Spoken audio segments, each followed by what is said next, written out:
Hello.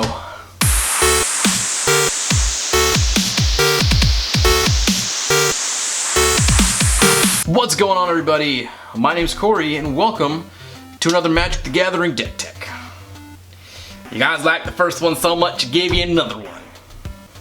Today, what I got for you guys, hopefully I'm in focus this time. I'm trying to stay more within the shot, not like hiding over here. Today I got for you Black-White Allies. A deck I played with a lot on the Zendikar, Battle for Zendikar when it came out. Now with Oath of the Gatewatch, I have a few pieces that I have plugged into the deck. Very creature heavy, very creature based deck, with a little bit of removal, a little sprinkle of removal on top of that. So let's dive right into it, shall we? First off, let's start off with the creatures. 23 creatures in the deck. Deck.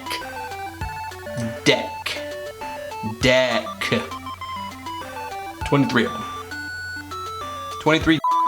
We're gonna start off here with a 4 of two different cards. A 4 of Kalastria Healer and a 4 of Zulaport Cutthroat. Both staples, I think, in any ally deck. Black, white, black, red, anything. You need those two cards. Really, there's no, if you're playing an ally, why are you playing an ally deck if you're not playing these two cards? Kalastria Healer, when a creature enters the battlefield, when he or another ally enters the battlefield, you gain a life, opponent loses a life.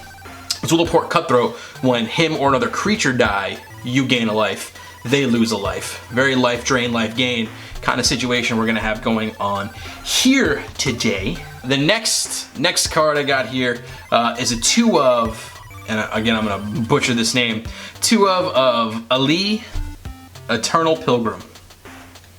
This guy. Ayli Eternal Pilgrim. It's a 2 of, so just 2 of them just because of the legendary rule. You don't want too many of her out. You fizzle out another one. Costs 1 black and 1 white. Not bad on the lower end of the curve there. But a 2/3 with Death Touch, and you pay 1, you can sacrifice another creature, and we can gain life equal to that creature's toughness, which you'll see later on we plan on distributing some +1/+1 counters. Stick around for that. Or you can pay a black and a white and 1 to sacrifice another creature to exile a permanent. I can only activate this ability if you have more than 10 life, more than 10 life more than your starting total.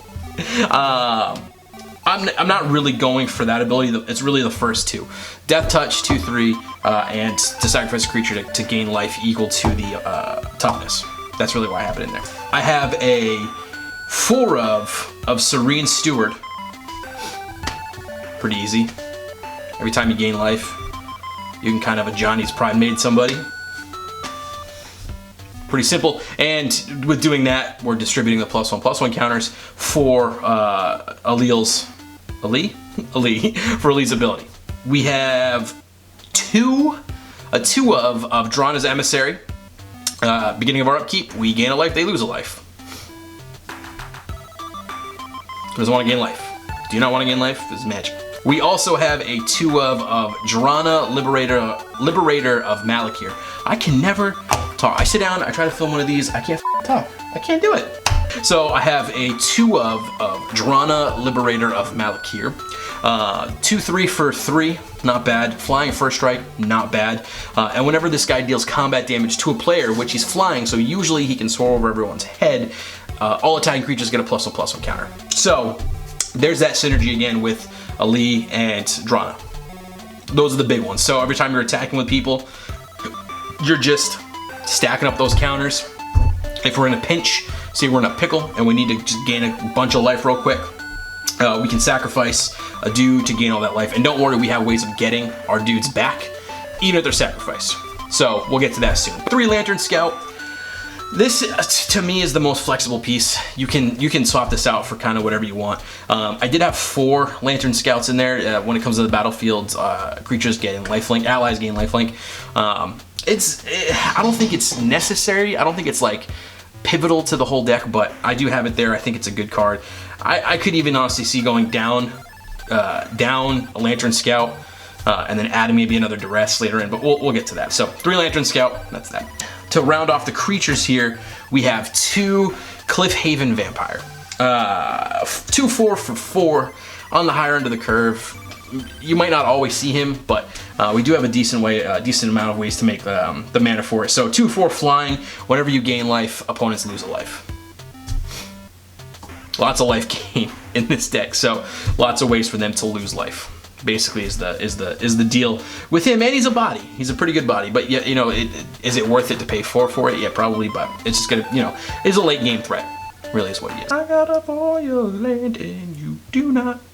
You motherfuckers gonna think you hot. On to the non-spell spells. 2 copies of Gideon, Zion of Zendikar. Ally of Zendikar. This guy. Until end of turn, he can become a creature, an ally creature. He's not entering the battlefield, so you don't get any of the enter the battlefield effects, but you do have like the allies you control gain lifelink. That effects will go onto it. You can't sacrifice him for the life from Drana, from Ayli, but you know, it's still, you get it, he becomes a body, an indestructible 5/5 body, not bad. His 0, you can just generate dudes. You can generate allies, and those do enter the battlefield. So, Kalastria Healer, when they die, Zulaport Cutthroat, you could just keep swinging with them, and then with Drana, you can just build them up and then sacrifice it to Ayli. Just awesome synergy with this. You gotta have Gideon. And then his -4 is his anthem, his ultimate, +1/+1. All your creatures get +1/+1. All it is. You need him. You need Gideon. That's what it is. He's a little expensive, but it's not bad. A couple of other non-spell spells. We have some equipment. We have some Equipmonk in the deck. Some Equipmonk. Alright, so we have 2 copies for the equipment. We have 2 copies of Stoneforge Masterwork and 1 copy of Captain's Claws. I would do more Captain's Claws. I just couldn't find... Actually, I could probably take out the Lantern Scout to add one more Captain's Claws. God. So that's what I would probably do. I have the second Captain's Claw in the side, but that's what we have. So 2 Stoneforge Masterwork, 1 Captain's Claw. Stoneforge Masterwork, equip the creature gets +1/+1 for each other creature you control of that creature type. We have 23 creatures, all allies. So I'm expecting to have a lot of allies on the battlefield. You slap on a Stoneforge Masterwork. Uh-oh. That's crazy. And, again, you can sacrifice it with Ayli, you get all the life there, and then we have, like I said, we have ways of bringing the dudes back, and then also you can then just attach the equipment to somebody else. It's only 2. We have plenty of mana we can mess around with. Captain's Claws, creatures get your creature... Captain's Claws. Equip the creature gets +1/+0, and every time it swings in and attacks, we get a 1/1 white ally creature, tapped and attacking. Comes in, enters the battlefield, tapped and attacking.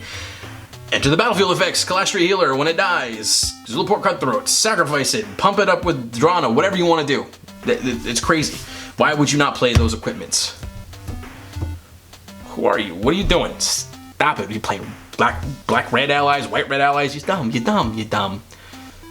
That's not dumb, that's actually a really good deck. That's probably on the horizon, black-red allies.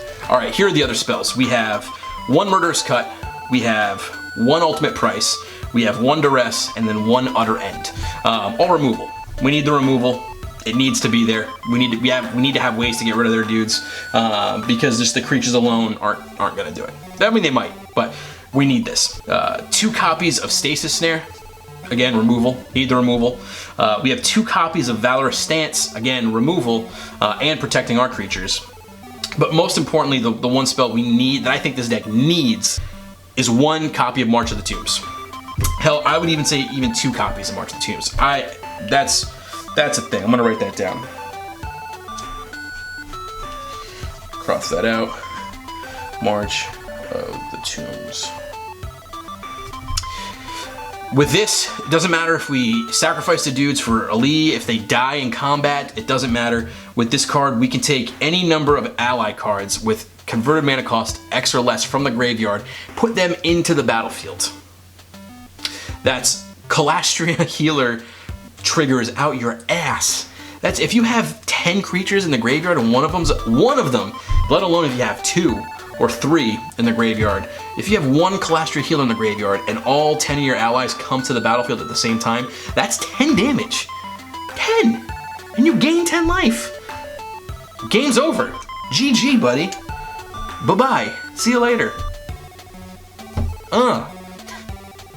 Let's get to the lands I have in the deck here. Pretty simple. I think this is one of the easiest mana bases I've ever put together. 4 Ally Encampment. You need that. You can pay any amount. It turns in, as long as you're casting an ally creature, it's any color mana. Black, white, red, green, blue, purple, whatever. 4 Caves of Koilos. I don't like the pain lands as much, but I prefer them to the come in and play tap lands because, you know, first 2 turns you want to be able to make sure you can play some dudes. 1 Mortuary Mire. Produces a black, but it makes it so if I need somebody really bad at any given point, I can bring them from the graveyard back into my hands, recast them if I need to.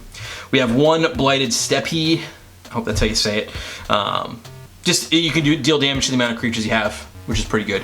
And then 7 swamps, 7 swamps, 6 plains. Pretty basic. That's not going to cost you an arm and a leg. Really, the Caves of Koilos are really the only thing that are like Koilos are really the only things that are like semi-expensive, if that. So not too bad. Onto the sideboard, because I love sideboards, and I hate this light. Onto the sideboard. Here you go. There it is. There's the sideboard. Feel free to mix and match that how you want. It's just what I think. You know, it's what I think we need. A little bit more removal. 1 more of those Captain's Claws. Honestly, I would take out a Lantern Scout, put in that Captain's Claws. I really don't see a need for a Lantern Scout, at least more than the 2 of. I think the 3 is a little overkill. So yeah, more removal, a little bit more of the equipment. Another March of the Tomb, just in case you're really going up against a grindy dude. The only thing I would say maybe, and I just crossed this off for March of Tomb, maybe a Rally the Ancestors. If you're going against like a mono red deck or even like mono black or something that's really just screwing with your dudes, you're bringing them back out and they just keep killing them. Rally the Ancestors would be good. You wouldn't get the Zulaport Cutthroat triggers at the end, but you would get the Kalastria Healer triggers in the beginning. So when they come in, they would all trigger off each other, the Kalastria Healer with all the other allies, and then the life gain from Lantern Scout or from any of the other things that happen. And then when they all died, you would get, obviously, Zulaport triggers. But with Rally the Ancestors, you don't get the dying if they all die again. You just get the Ender, which, I mean, maybe that's all you need. Maybe they're at 5 health and you just need that extra thing, whatever. So you could take out maybe March of the Tomb, put in Rally the Ancestors. That's up to you. So there you go, guys. That's all I got for you today. You seem to like this video. It's got, naturally, without me having to pay for advertisement, it's got one of the more heavier view sets of stuff that I've done recently, compared to, you know, like the Yoshi stuff and some other things. So I figured you guys like it. This is actually really fun. I enjoy doing it. So let me know what you want to see next. Maybe you want to see blue-green Flash. Maybe you want to see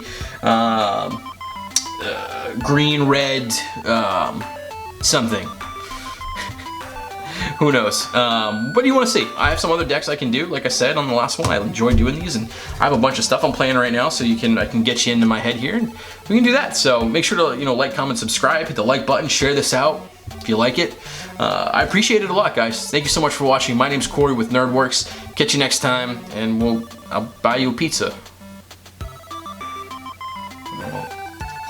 No, I won't.